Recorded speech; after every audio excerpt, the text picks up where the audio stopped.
On ne l'entendra qu'après son passage. Logique, puisque cette voiture ira plus vite que le son. Plus vite même qu'une balle de pistolet à 1600 km/h.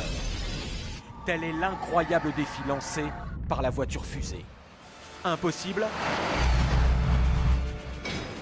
Elle est pourtant bel et bien en construction. Ici, dans ce hangar de Bristol en Angleterre.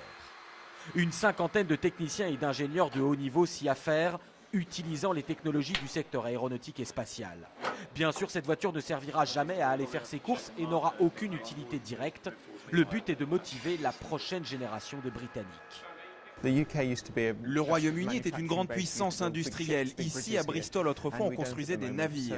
Mais aujourd'hui, on ne le fait plus. Et les jeunes veulent devenir footballeurs, célébrités ou chanteurs de variété. Ils ne veulent plus construire des choses. Et pour l'avenir de notre pays, dans la compétition mondiale, on a besoin de plus de scientifiques et de plus d'ingénieurs. Imaginez que bientôt dans cette voiture seront installés un moteur fusée et cet énorme réacteur, le même que ceux qui équipent les avions de chasse de la Royal Air Force. Cela donne une idée du monstre de puissance qui va bientôt rouler sur Terre. Et l'homme qui va prendre les commandes de ce monstre s'appelle Andy Green. Ancien pilote de la Royal Air Force, il deviendra l'homme le plus rapide sur Terre et nous raconte par le menu sa course folle.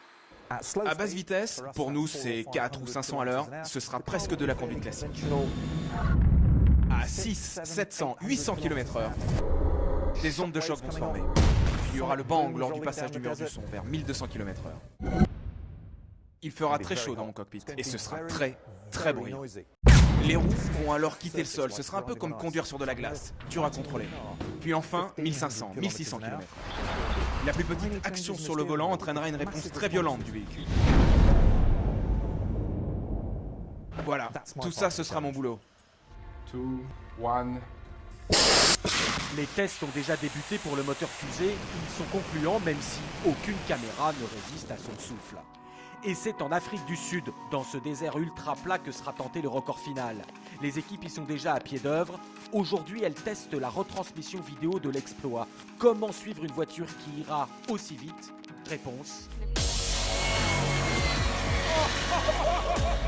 avec un avion de chasse.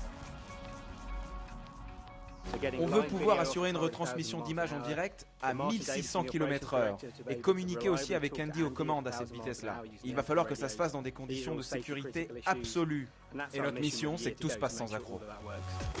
Les premiers essais grandeur nature, eux, auront bien lieu en Grande-Bretagne d'ici quelques mois.